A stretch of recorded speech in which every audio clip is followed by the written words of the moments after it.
Hello, hi. We're in beautiful sunny Rio in a very hip part of town. It's called Central. We're here at a very special event. There is a mural happening here today. It's been unveiled especially for the refugee team. So as you can see, it's the different refugee team members. And we'll talk about that, a little bit more about that a bit later on. You can see some of the paint is still there at the back. Some of the artists were doing the final touch-up works on it. So we're excited to be here, and I'm just going to tell you a little bit more about what's been happening in the past few days, because I haven't updated you. Okay, so what's happened? Usain Bolt won his 100-meter, which was absolutely fantastic. We were there in the audience. It was amazing atmosphere. Not only us, some of the refugee team members were also there, and I asked them what was it like, and they said it was amazing. I mean, they said it was so fast they couldn't really quite catch what was happening, but it was of course amazing atmosphere, and well done to Usain Bolt. Okay. Since then, yesterday, we actually had a very nice few hours. We hung out in Popola and Yolande's gym. It was the first day when they went back to the judo gym where they usually train, and they met the children. And it's the first time since competing in the Olympics. So they lined up the children, and Popola said something, and they were all very excited about having them there. It was a really nice atmosphere. And we spoke to some of the children about what judo means to them and why they love to play judo. And they were very emotional, it means of course a lot to them, and they watched the Olympics, they cheered for them, so it was really nice, really beautiful to see, and really nice to see how sport affects the young people. What else have we been up to? I was going to tell you as well that it's the same gym where the Brazilian gold medalist Silva won her medal. Her sister trains at the same gym, so it was nice to see her there. There was a lot of media, of course. Everybody wants to talk to her. Okay, so back to the mural. I'm here with Robert. Robert works for the municipality in Rio, and Robert is going to tell me a little bit about this area, because this area was something different a few years back, right? How has it changed? It's in the past it's been quite known as quite a rundown area of the city. What is it called? What's this area? It's the port zone. Okay. So it was quite similar to many other big cities. The port zone tends to have quite a rundown reputation. And with the past few years, the municipality has been working on revitalising the area. And here we've got a testament to how urban art and street art can have the power of transforming urban fabrics. And I mean, there's some beautiful graffiti down there, it's unbelievable, as tall as the buildings, very colorful. Like, how many years has this been in the making? It's been I think around 4 years or more. I mean, it's been quite some time. Okay, and where do the ideas come from, or how do you approach artists and say, come and paint the walls, or how do you say? So I work for Asia Rio, which is an urban art platform in the city council, and we have a large network of urban artists who we contact according to specific demands. So we have received this demand from an organisation from North America, and we found 2 artists and 1 assistant artist to complete who had the relevant experience to complete such an important piece of art. And this area is quite lively now, right? Yeah. I mean, especially maybe at the Olympics, there's the NBA house down there, and there's a long queue, and thousands, I would say, hundreds of thousands of people queuing to get in, and there's some beautiful works. What is the area like now? Is it known to be hip and cool? So I think this area is certainly the urban Olympic legacy of the city. It's the area, it was the flagship vitalization project of the city, and will certainly be one of the main legacies for the future. And you were telling me a bit about the refugee team. Have you been watching the Olympics? Have you been watching the team participate? Yeah, I've been. I'm a keen rugby player. Unfortunately, we haven't got any refugee athletes in the rugby. But I went to all the rugby events, and it was the first time rugby features. It's the first time. Must be exciting. It was really exciting. Yeah. And what else did you watch? Did you go to see any of the athletes compete? Or I haven't had the chance yet. It was quite a few days of. I have taken quite a lot took a lot of time and planning to go to these games. Now I need to focus on. Has there been quite a lot of buzz here in Rio about the refugee team? Do you think people know? I don't know. Have you? Definitely. I mean, there's a big. I mean, as you mentioned, the gym that Paul's trains at. It's one of the main sport for development projects in Rio, Instituto Reação, and the teams are getting a lot of backing from the city and a lot of backing from Rio's public. And judo is quite popular in Brazil. Yeah, I mean, combat sports and mixed martial arts and judo are very, very big. I mean, I think the founder of Instituto Reação, which Rafaela and Paul train at, was actually an Olympic athlete, silver medalist, Brazilian. So maybe tell me, how long has it taken to do the mural here? It's taken around 2 weeks. The artists are really, really quick and really. I mean, that's one of the important things in terms of our network, is ensuring we've got the best artists and the most competent artists to complete the job in time. And they've been really quick and really, as you can see, the art is incredible. Do you get a lot of people here looking at the murals and coming just for this area has become quite famous for the graffiti? Exactly. This is coming to become known as Rio's cultural corridor. So you have murals from some of Brazil's most famous urban artists like Cobra. Rio's one of Rio's most famous artists, Acme, which is just next door. So people are coming here, and you get a lot of people want to take photos with the urban art, and I mean, Rio is quite famous for its urban art, so it's great to have that reflected in the city's cultural corridor. Okay, cool. I mean, I'll just ask you finally, what do you hope to take away from the Olympics experience? Has it been special for you? Has it been nice? It's been great. I think initiatives like this are a testament to thinking about what we want the Olympics to represent for the future and where we want to, and think about the legacy. And I think it's initiatives like this that give us a good feeling for the Olympics. And we were hoping to have the refugee athletes here today, but unfortunately they're quite busy. I think the athletes are quite busy. They're too busy, but hopefully they will.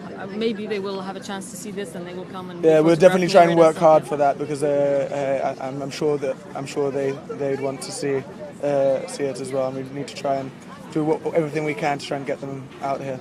Do you think people who pass by will know who they are, or do you give out information about what this mural is about? They're going to have. So one of the initiatives from one of the artists is that if we do manage to get the athletes, we're going to have their names, get them to sign their names on each of their portraits. So hopefully.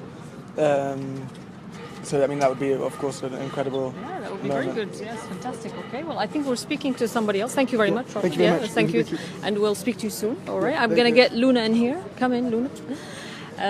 Luna, hello. You've been quite involved. You've been quite involved in this, and this beautiful Luna with her beautiful earrings and the dress. Yes. And you're Portuguese, right? You're Brazilian. I am Brazilian. Yes, Brazilian. And you've been quite involved in this mural project. Tell me from the beginning, how did it start? Well, we started because we wanted to really leave a legacy to the city of Rio and have the world understand what it is to be a refugee, right? Educate the world. So we hope that people pass here and they ask questions. They ask, what is the reason for these faces to be here? So, being a refugee means to be displaced from your nation, from your land, from your home. Being a refugee means that you have to flee, forced and faced war, faced violence. So that's the type of thing that we want to educate people on. And we expect people to also understand that Team Refugee is such an inspiring story for the world, because over 65 million people don't have a home right now. And it's possible if we all come together and embrace people all over the world, in every nation, to give them opportunities to just show their talents and show how amazing they can be as humans, as doctors, as lawyers, as athletes. We want to inspire the world to really find the light in this story. And the reaction has been fantastic, I have to say, on Team Refugees Facebook, and I'm sure on Snapchat. Luna's quite active on Snapchat. Yes. And you know, people are usually very positive, and they're reacting very positively to the stories, right? What's been your experience to very sharing much? their stories? It's been amazing. Like, we receive snapshots from every, like, teenagers, other refugees, and they feel so compelled. They ask questions. How can we be part of Team Refugee in the next Olympics? You know, it's making people really have that dream. And I know a lot of people have dreamed of this. A lot of refugees all over the world have dreamed of this, and they never thought it would be possible, but it is. So in order to, you know, to communicate that, we make sure that we're telling each individual story in our snapshot, just so everyone knows that doesn't matter what you went through. If you dream of something, if you want something, it will come to you, because we as society, we have to come together. We have to, like, embrace, we have to have compassion, and we must really understand the power of opportunities. Yeah, and I mean, on the reaction, I now have a lot of friends from Kakuma camp, and you know, I mean, I Nice. visited Zatari refugee camp before. And, I want to come. yes, Take me. and the people, you know, the young people say this is incredible, because Yes. I'll never forget what one of the girls says to me. Tasneem is, you know, she's 16 years old, and she says, we're sitting in a refugee camp and our dreams are broken. We came here, but this gives us hope. You know, this is a tiny ray of hope that even though you're there in a refugee camp for 5 years, it means there's something. There's a goal that you can aspire to. There's something, you know. So it's, Yes. this has been absolutely wonderful and to capture. So tell me a bit more about the artists maybe who were involved in this. How long, when did they start to get involved, and what have they been telling you about painting? Has it been difficult to paint? Yeah, you know, we came together on a joint effort with Hiu, which is an organization here in Rio that works with art and works with different muralists and artists that are able to do anything you'd like. And the artists that did this mural are actually specialists in muralism, like real mural. Like, there's different techniques. And the technique that they use it's realism. So they have been working on this mural for at least a week and a half now, and it's almost over, which is great. They're very fast, and it's just two of them and one guy that comes and helps them every day with painting and preparing everything, all the materials. I'm very impressed by their talent. It's pretty impressive. 2 weeks for This is a lot of work. It's a lot of work, and they have accomplished such an amazing result. So yeah, I'm beyond grateful to them to actually make this happen. Without them, we couldn't have this amazing art and leave this as a legacy for the city of Rio. So maybe we can test both our knowledges about the athletes. Let's walk around a little bit. Okay. And see. I don't know how far we can go because there's some media over there, but Alex follows. So we have there at the back is Yolande. That's Yolande Bieke. And she's a judo athlete, of course. We were at her gym yesterday. It's fantastic. I mean, people love them, and the kids really cheer for them and stuff. Amazing. Polo ran this morning. He did very well. I don't know if you guys got to watch it, but he did very well in the first 2 laps. He was there at the front. It's pretty amazing. I mean, he lagged behind at the last lap, but we don't blame him. He did very well, and he was very happy. Yes. Okay, and here is Rami. Of course, we followed Rami swimming a few times. I don't know, did you get a chance to see? I haven't seen Rami live, but I saw him. It was like so magical to see him swimming. I was so proud. And he's such a nice guy, you know. He's very easy to get along with, and our cameraman here, Alex, is very good friends with him, so they talk a lot about swimming. And here we have Jonas. Oh, of course, Jonas. This is the marathon runner. He will be the last one to compete on Sunday. Yes. We haven't actually been able to catch up with Jonas that much because he's been quite busy and came in late and training really hard. And he's the last one to compete, so let's cheer for Jonas, everyone. This is the sign for Team Refugee support, so please support us. Take photos, tag us. Team Refugees is the hashtag. It's been the reaction to Team Refugees hashtag has been quite amazing. I mean, President Obama retweeted, and there's been some celebrities who use the hashtag. It's pretty special, isn't it? Yeah, so much. Okay, we move on to the next one. We have Rose here. Rose, yeah. Rose is running tomorrow in the 1500, I think. 1,500 or 800, I'm not sure, but 800, she's I running believe. tomorrow at 10:30 in the morning local time if you want to cheer for Rose. Yeah. And I think hopefully she will do very well. We have Popole. Popole, of course. Popole is now a big superstar in Brazil. Everybody, loves him. He's got the personality, and I don't know if you were you were able to watch him compete, but did you hear the audience go Popole? Yeah, it was pretty nice. It was very nice, Yeah. and then he left. Won his he first won his one. first one. So good. Even when he lost the second one and came out, people were still Everyone's cheering. It's pretty nice. Okay, we have Pure there. Yeah. Pure, he ran already. He was the first of the runners to go on the tracks. He is actually a very good spokesperson. He's very good speaking, nice. and he calls himself the ambassador of refugees. Nice. And rightly so. And there you have Yusra. I don't know how far we can go. Let's go. So everybody knows Yusra, of course. Yes, Yusra was a bit. We saw her after her second race, and I mean they are athletes. They are disappointed that they didn't do so well. And the coaches were a bit harsh on them in the press conference as well. But I think when you look at it in hindsight, what they've done is their participation has been pretty amazing. Very much which is so. very good. Yes, and you have there James. James also ran on the first day of the tracks, and there at the end that's being finished up. Maybe we could get close up to Angelina. Angeline, yes, here we go. Right here. Yeah, she's being still finished. Yes. I'm so excited to see everything done. Yes, these guys have done a brilliant job, and I hope the athletes get to see it too. And me too. That's Cine. That's by. Rodrigo Cine. Cine, dá oi aqui pra gente. Facebook Live. The artist Cine. He's amazing. Maybe we can ask Very him talented. if you translate for us live. Yes. What it's been like for him working on this. Cine, o que significou para você trabalhar aqui nessa obra? Para mim, primeiramente, boa tarde. É uma honra estar participando desse projeto, pela história, pelo peso que cada carrega, sabe? He said it's an honor to be participating on this project because of the history and all the amazing stories that he has heard from each of the athletes. So he's very touched. Did he know about them before he started painting them? Or? Você sabia sobre os atletas antes de começar a pintar? O que eu conheci, cada deles... Não, se você sabia que eles estavam aqui, você sabia da história do time dos refugiados? Não, estou conhecendo agora.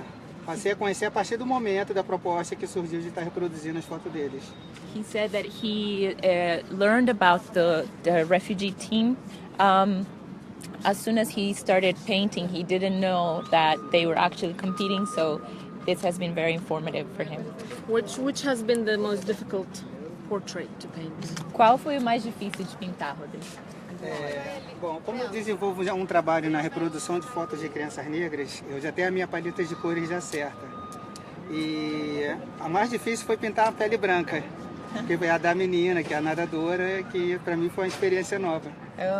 So basically his work is very focused on painting children of African descent, so black children, and for him, the most challenging portraits were the ones with the fairest skin.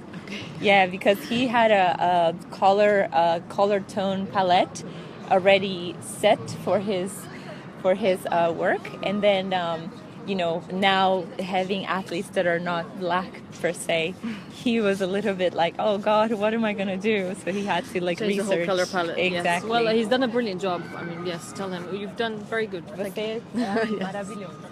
Obrigada. Maybe we could finish off soon.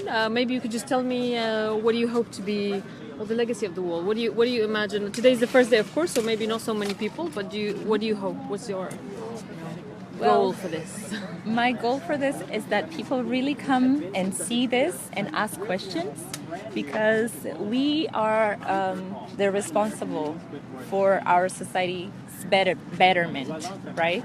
So if each of us does its part, we will be able to find the hope that we need and the support that we need and the signing for petitions and for policies to be done for refugees to be embraced around the world. So we as society, we have a big responsibility in this crisis.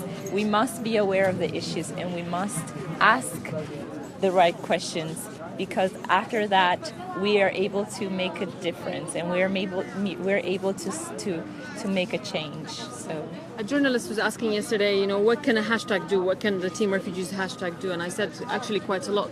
You know, I've been doing the refugee story for 3 years, and most of the time it's a sad story, but this is such a positive story to draw in all the attention and the world's attention and the spotlight onto the wider refugee crisis. And you hope in the end, I guess, for a ultimate solution. And for everyone to take part on that solution, because it doesn't depend only on the government, you know. It also depends on how involved we are in the issue and how much we know about what it is to be a refugee, and how much compassion we have in our hearts to embrace people regardless of where they're from.